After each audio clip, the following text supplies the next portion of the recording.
Basic traps that students and parents can fall into when making recordings. The first one has to do with the sound system. Um, Computer has a control panel that might look like this if it's a Mac, or look a little bit different if it's a PC.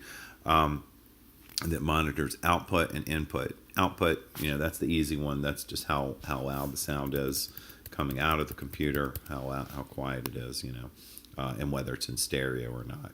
The input is where everything happens.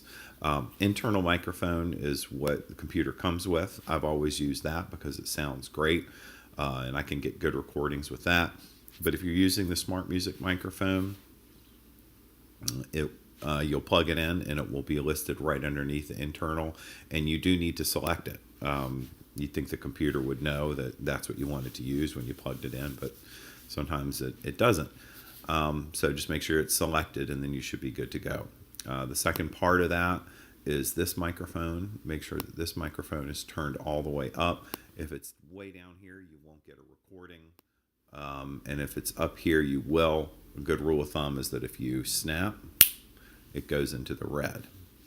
The second trap that students will fall into is where they might not be happy with their recording and try to make it so that you can't hear the student.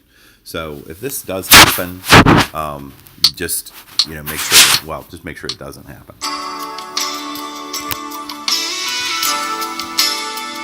So as this recording is playing, obviously the student will be playing.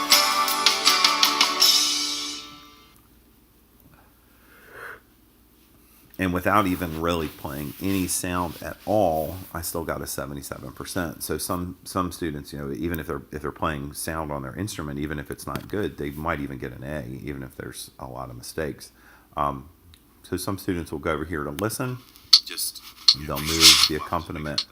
They'll move the bar all the way over to accompaniment, and that will completely prevent the sound from going through. Whereas in my part, you can hear the voice. And if they move it all the way over to accompaniment right here, when I listen to it, all I can hear is the accompaniment. So if you can just make sure that your child doesn't do that, then we'll be in great shape. Thanks.